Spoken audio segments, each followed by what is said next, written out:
नमस्ते बच्चों, आपका दिन शुभ हो। मैं श्रीमती भारती द्विवेदी, शिक्षिका, शासकीय सुभाष उच्चतर माध्यमिक उत्कृष्ट विद्यालय भोपाल, आपका कक्षा 12वीं विषय जीव विज्ञान की कक्षा में स्वागत करती हूँ। आज हम अध्ययन करेंगे अध्याय 15 जैव विविधता एवं संरक्षण, बायोडायवर्सिटी एंड कंजर्वेशन, भाग 3। बच्चों, हम जानते हैं कि जैविक समुदाय पारिस्थितिक तंत्र को स्थिरता प्रदान करता है। कम जातियों वाले पारिस्थितिक तंत्र शीघ्रता से पुनः पूरित नहीं हो पाते हैं। अतः जीव विविधता केवल परितंत्र हेतु ही नहीं बल्कि जातियों के अस्तित्व के लिए भी आवश्यक है। अतः जैव विविधता का संरक्षण करना अत्यंत आवश्यक है। जैव विविधता का संरक्षण वास्तव में उन क्रियाओं का कुल योग होता है जिसमें जीवों, पेड़ पौधों, जंतु को लगातार जीवित बनाए रखने, उनकी उचित वृद्धि, विकास एवं प्रजनन को सुनिश्चित किया जाता है। संक्षेप में, मानव द्वारा जैव मंडल के उचित प्रयोग के प्रबंध को संरक्षण कहते हैं। जैव विविधता के संरक्षण की आवश्यकता। संरक्षण का उद्देश्य पारिस्थितिक तंत्र के विभिन्न घटकों के प्राकृतिक स्वरूप को बनाए रखने का प्रयास करना है। विलुप्तप्राय, दुर्लभ तथा सुबोध जातियों की रक्षा करना, सभी जातियों के पूर्ण जीन पूल अर्थात विविधता का संरक्षण करना, जीवधारियों का मानव समुदाय के हित के लिए संतुलित रूप में उपयोग करना, जैव मंडल के प्राकृतिक संतुलन को बचाए रखना। Red data book, international union for conservation of nature and natural resources IUCN ने एक रेड डाटा बुक प्रकाशित की जिसमें संकटापन्न जीवों की प्रजातियों के प्रकार तथा उन प्रजातियों का वर्णन किया गया जो कि विलोपन के खतरे से गुजर रही हैं। यह पुस्तक सर्वप्रथम 1963 में प्रकाशित की गई थी और इसे 2004 में इसे पुनः संशोधित कर प्रकाशित किया गया। रेड डाटा बुक को प्रकाशित करने का मुख्य उद्देश्य। पहला उद्देश्य, संकटप्राय प्रजातियों के प्रति जन जागरण उत्पन्न करना एवं सूचना प्रसारित करना, संकटग्रस्त प्रजातियों को पहचान कर उनका अभिलेख तैयार करना, भूमंडलीय स्तर पर जैव विविधता का आकलन करना, भूमंडलीय सूचांक जारी करना, स्थानीय स्तर पर संरक्षण की प्राथमिकता निर्धारित करना तथा जैव विविधता को पूर्वावस्था में लाने के लिए प्रेरित करना, अंतर्राष्ट्रीय स्तर पर जैव विविधता करार कर सभी देशों से इसका पालन करना सुनिश्चित करना। लुप्तप्राय या संकटापन्न प्रजातियों के प्रकार, types of endangered species. First, विलुप्त एक्सटिंक्ट। सेकेंड, विलुप्तप्राय एंडेंजर्ड। थर्ड, वनरेबल और फोर्थ, दुर्लभ रेयर। एक्सटिंक्ट,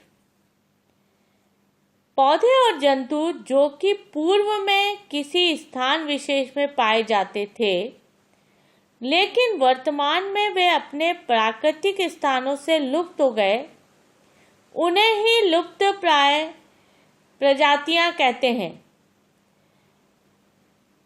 अतः इनका संरक्षण असंभव होता है। उदाहरण डायनासोर, डोडो, चीता।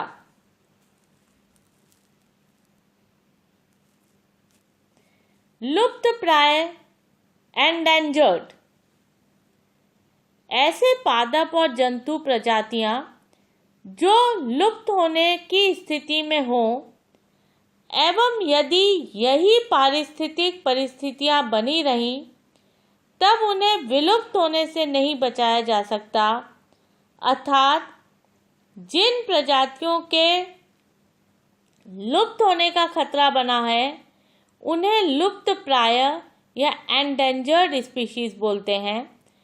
ऐसी प्रजातियों की संख्या धीरे धीरे इतनी कम हो जाती है कि उनमें प्रजनन की संभावना लगभग समाप्त हो जाती है, जिसके कारण धीरे धीरे वे विलुप्त होने लगती हैं, जैसे गेंडा, सोन चिड़ैया, ग्रेट इंडियन बस्टर्ड। वेनरेबल, ऐसे पादप और जंतु प्रजातियां जो कि कुछ ही समय में लुप्त प्राय स्थिति में पहुंचने वाली हों उन्हें ही वेनरेबल प्रजातियां कहते हैं। यदि उन्हें लगातार इन्हीं परिस्थितियों का सामना करना पड़े तब ये प्रजातियां भी विलुप्त होने लगती हैं, जैसे उदाहरण चील, गिद्ध, सियार। दुर्लभ रेयर, ऐसी पादप और जंतु प्रजातियां जो संसार में कहीं कहीं और बहुत कम संख्या में पाई जाती हैं उन्हें दुर्लभ प्रजातियां कहते हैं। ऐसी प्रजातियां प्रारंभ से ही लुप्त प्राय या वेनरेबल नहीं होती, लेकिन धीरे धीरे लुप्त स्थिति में आ जाती हैं, अतः अंत में समाप्त हो जाती हैं। उदाहरण असम का गेंडा और बांधवगढ़ के सफेद शेर। जैव विविधता का संरक्षण, कंजर्वेशन ऑफ बायोडाइवर्सिटी। जैव विविधता का संरक्षण दो प्रकार से होता है, स्वस्थाने इन सीटू कंजर्वेशन और वही स्थाने एक्स सीटू कंजर्वेशन।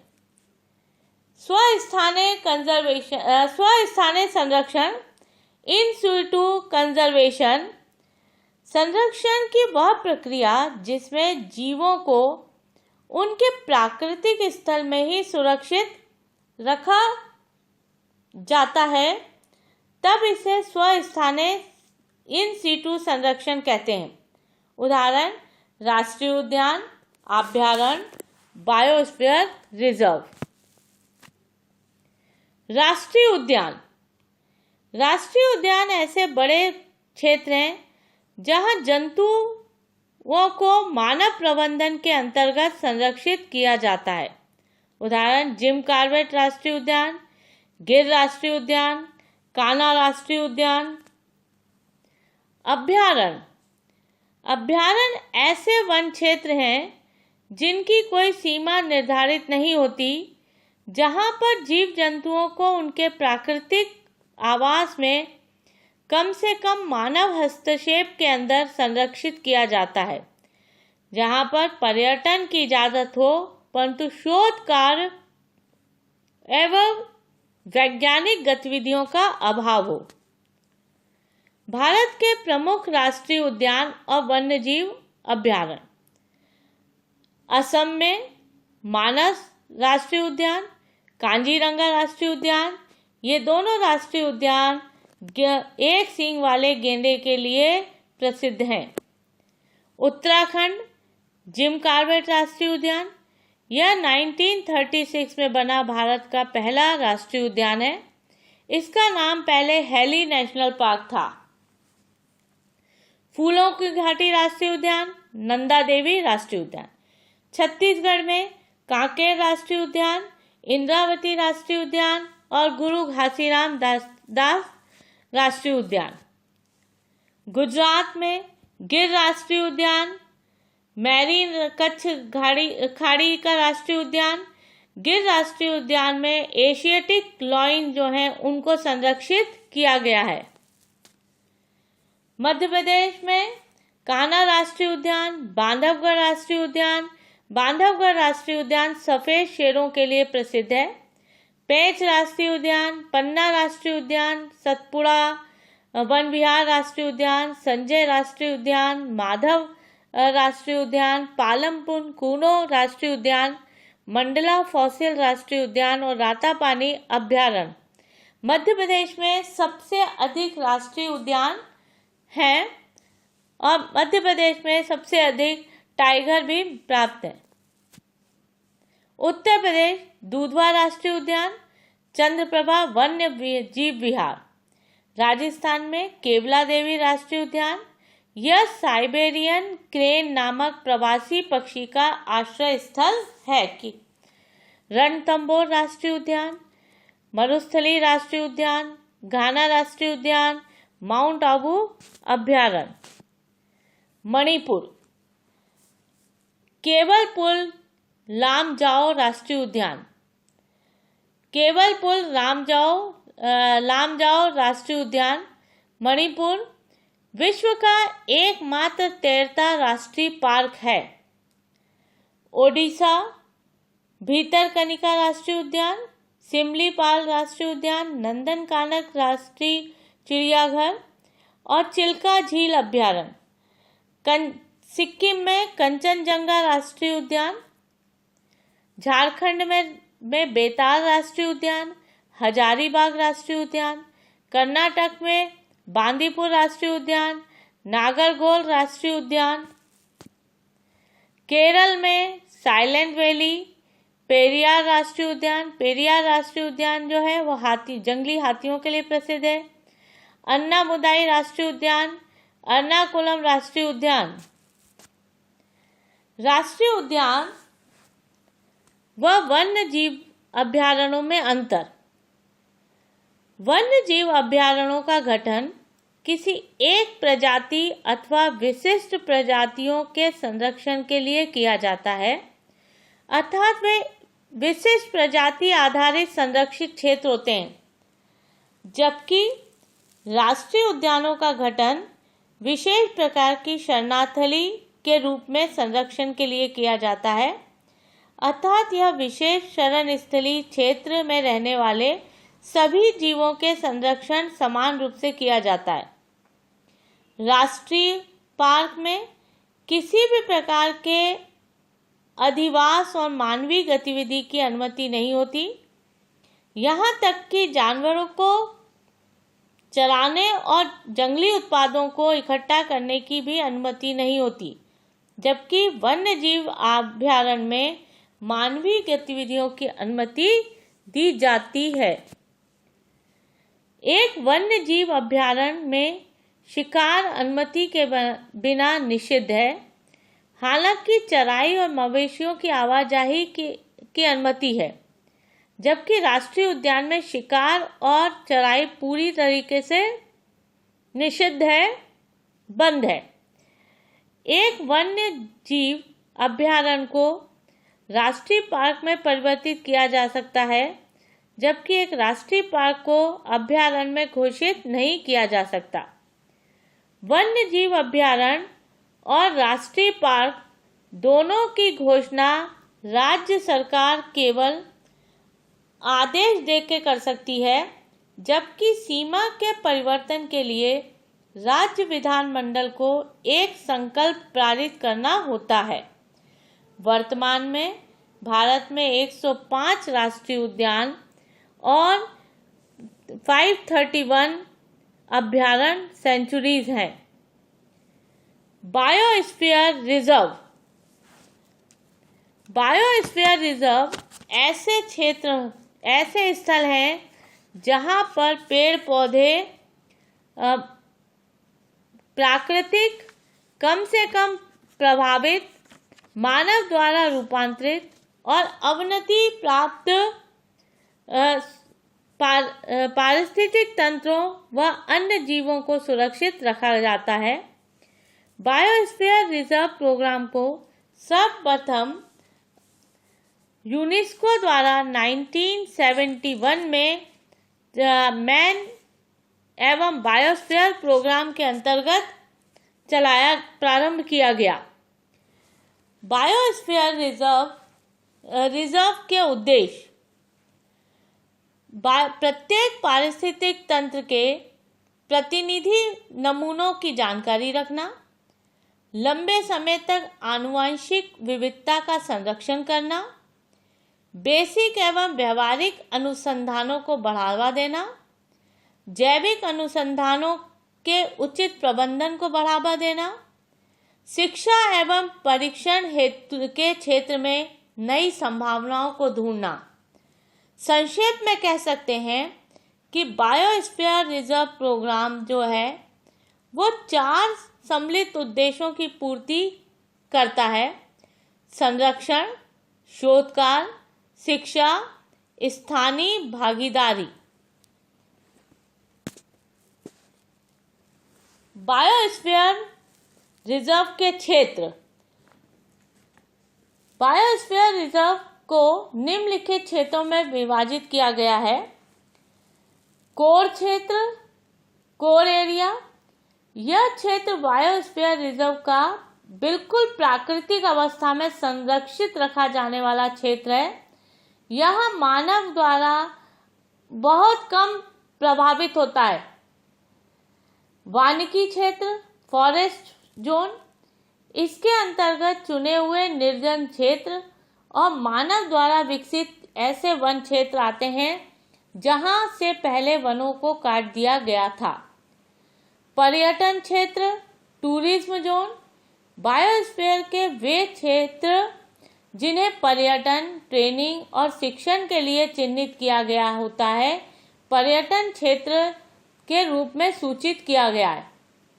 कृषि क्षेत्र, एग्रीकल्चर जोन। इसके अंतर्गत बायोस्फीयर रिजर्व के वे क्षेत्र आते हैं जिन्हें जनजाति वनवासियों की खेती हेतु सुरक्षित रखा गया है। पुनः स्थापना क्षेत्र। इसके अंतर्गत वे अवनति प्राप्त क्षेत्र आते हैं जिन्हें फिर से प्राकृतिक बनाया गया है या बनाए जाने की कोशिश की जा रही है। भारत के बायोस्फीयर रिजर्व की सूची। भारत में निम्नलिखित बायोस्फीयर रिजर्व्स हैं: नीलगिरी बायोस्फीयर रिजर्व, तमिलनाडु, कर्नाटक, केरल में। यह देश का सबसे पहला स्थापित बायोस्फीयर रिजर्व है। मन्नार की खाड़ी, तमिलनाडु। सुंदरवन, पश्चिम बंगाल में। नंदा देवी नेशनल पार्क और बायोस्फीयर रिजर्व, उत्तराखंड में। कोकरेक, मेघालय में। पचमढ़ी बायोस्फीयर रिजर्व, मध्य प्रदेश में। सिमलीपाल, उड़ीसा में। अचानक कमार, अमरकंटक, मध्य प्रदेश और छत्तीसगढ़ में। ग्रेट निकोबार द्वीप बायोस्फीयर रिजर्व, अंडमान द्वीप समूह में। अगस्त मलाई बायोस्फीयर रिजर्व, तमिलनाडु और केरल में। मानस जो है वो असम में। डिब्रू सेखाव, असम में। दिहांग बियांग, अरुणाचल में। कंचनजंगा, सिक्किम में। कच्छ का रण, गुजरात में। कोल्ड डेजर्ट, हिमाचल प्रदेश में। शेषचलम पहाड़ियाँ, आंध्र प्रदेश में। और पन्ना, मध्य प्रदेश में। वही स्थानीय संरक्षण, XC2 संरक्षण। यदि वन्य जीवों को उनके प्राकृतिक परिवेश से हटाकर कृत्रिम रूप से विकसित किया गए नए स्थान पर रखा जाए तो यह संरक्षण प्रक्रिया वही स्थानीय संरक्षण XC2 संरक्षण कहलाता है। उदाहरण: वानस्पतिक उद्यान, बीज बैंक, जीन बैंक, कृषि अनुसंधान और चिड़ियाघर। वानस्पतिक उद्यान, बॉटनिकल गार्डन। वानस्पतिक उद्यान वे विशिष्ट स्थान होते हैं जहां पर विशेष प्रकार के पौधे अपने पारिस्थितिक परिवेश से लाकर कृत्रिम रूप से प्राकृतिक वातावरण के अनुरूप स्थिति प्रदान कर प्राकृतिक जीवित अवस्था में संरक्षित किए जाते हैं। वानस्पतिक उद्यान भारत में सर्वप्रथम वानस्पतिक उद्यान को लेफ्टिनेंट कर्नल कीट के निर्देशन में सन 1787 में स्थापित किया गया था, जो नेशनल बॉटनिकल गार्डन के नाम से जाना जाता है। यह हुगली नदी के पश्चिमी किनारे पर स्थित 273 एकड़ क्षेत्र में फैला हुआ है। यह एशिया का सबसे बड़ा उद्यान माना जाता है। इसमें 12,000 पौधे लगाए गए हैं। 250 वर्ष पुराना 1600 प्रॉप रूट युक्त बरगद का वृक्ष है यहाँ, जिसे हम महाबरगद वृक्ष ग्रेट बनियान ट्री कहते हैं। आप इस चित्र में ग्रेट बनियान ट्री का चित्र देख रहे हैं। ये Calcutta botanical garden Acharya Jagdish Chandra Bose Indian botanical garden of India Calcutta में है। और दूसरे चित्र में आप उसकी प्रॉप रूट्स देख रहे हैं। ये बहुत विस्तृत वृक्ष है। जंतु उद्यान जूलॉजिकल गार्डन। जंतु उद्यान को सामान्य भाषा में चिड़ियाघर भी कहा जाता है। पारिभाषिक दृष्टि से यह वह सुरक्षित एवं संरक्षित स्थान जहां पर अनेक वन्य प्राणियों को एक साथ जीवित अवस्था में सुरक्षित तौर पर प्रदर्शन हेतु रखा जाता है, जंतु उद्यान कहलाता है। Seed bank. बीजों को यदि -10 डिग्री सेंटीग्रेड से -20 डिग्री सेंटीग्रेड तक रखा जाए तो इन्हें काफ़ी समय तक जीवन क्षमता वाइबल बनाया जा सकता है। एक ही स्थल पर कम तापमान पर अनेक दुर्लभ और लुप्तप्राय पौधों के बीजों को संचित कर संग्रहित करना ही बीज बैंक कहलाता है। क्रायो संरक्षण। ऊतक संवर्धन द्वारा भी लुप्तप्राय, दुर्लभ, भयातुर जातियों को संरक्षित किया जा सकता है। यह विधि विशेषकर उन पौधों के लिए लाभकारी है जिनमें बीज नहीं बनते, जैसे गन्ना, केला, अरबी आदि। ऊतक संवर्धन द्वारा पौधों के क्लोन को -196 डिग्री सेंटीग्रेड पर संग्रहित करके लंबे समय तक रखा जाता है। यह प्रक्रिया ही क्रायो संरक्षण या कहलाती है।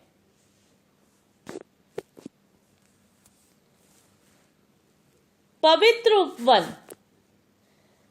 पवित्र स्थानों पर किसी विशिष्ट जीव की उपस्थिति को बनाए रखने की मान्यता भी जीव के संरक्षण का कार्य करती है। जैसे जिंगो बाइलोबा जिंगो वंश का अकेला प्रतिनिधि है जो आज भी जीवित है। जापान और चीन में बौद्ध मठों में इसे पवित्र पौधे के रूप में लगाए जाने के कारण ही यह पौधा आज हमारे सक्षम जीवित है। जैव विविधता हॉटस्पॉट। जैव विविधता हॉटस्पॉट या आकर्षण केंद्र की अवधारणा 1988 में नॉर्मन मायर्स द्वारा विकसित की गई थी, जब उन्होंने उष्णकटिबंधीय जंगल पर शोध करते हुए यह पाया कि पौधों की प्रजातियों के साथ साथ उनके आवास भी विलुप्ति की ओर जा रहे हैं। जैव विविधता हॉटस्पॉट को निर्धारित करने के मापदंड जैव विविधता को निम्न दो मापदंड के अनुसार उस स्थान को जैव विविधता हॉटस्पॉट माना गया। पहला है, इसमें कम से कम 1500 संवहनी पौधे होने चाहिए जो उस क्षेत्र के अलावा कहीं नहीं पाए जाते हों।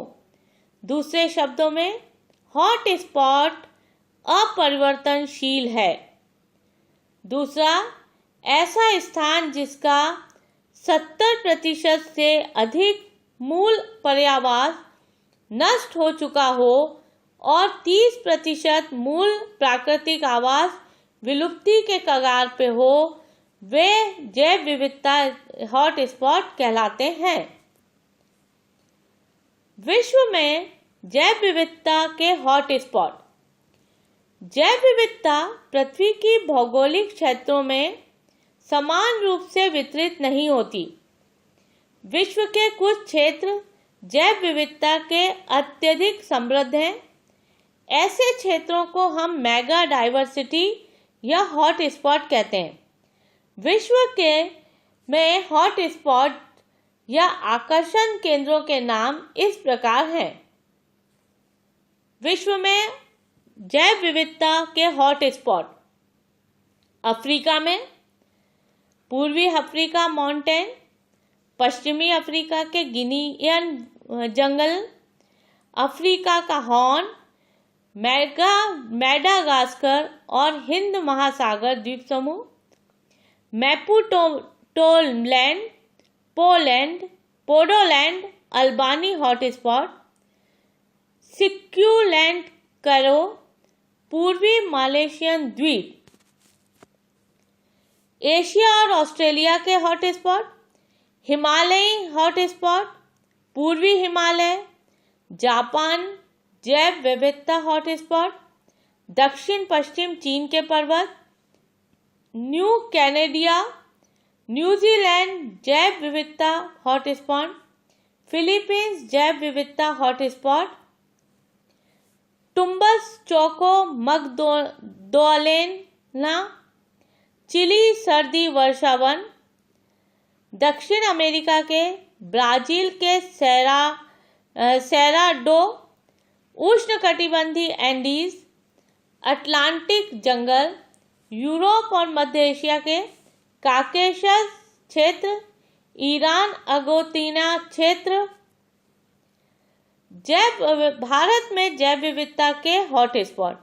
भारत में मुख्य रूप से ये निम्न हॉटस्पॉट हैं: पश्चिमी घाट, द वेस्टर्न घाट्स, पूर्वी हिमालय, द ईस्टर्न हिमालय, एंडोवर्मा। ये भारत के मुख्य जैव विविधता के हॉटस्पॉट और आकर्षण का केंद्र हैं। संकटापन्न प्रजातियों के लिए विशिष्ट योजनाएं: पहली, बाघ परियोजना। बाघ परियोजना टाइगर प्रोजेक्ट बाघों के संरक्षण के लिए यह 1 अप्रैल 1973 को प्रारंभ किया गया। 2000 ईस्वी तक भारत में 14 राज्यों में 27 बाघ परियोजना के अंतर्गत राष्ट्रीय उद्यानों में बाघों को आकर्षण केंद्र स्थापित किए जा चुके हैं। गिर सिंह परियोजना यह गुजरात के सौराष्ट्र में एशिया सिंह के लिए संरक्षण के लिए शुरू की गई है। मगर परियोजना यह सन 1975 में प्रारंभ की गई और देश में 11 अभयारण्यों में मगर या क्रोकोडाइल की जनन परियोजनाओं के रूप में क्रियाशील है।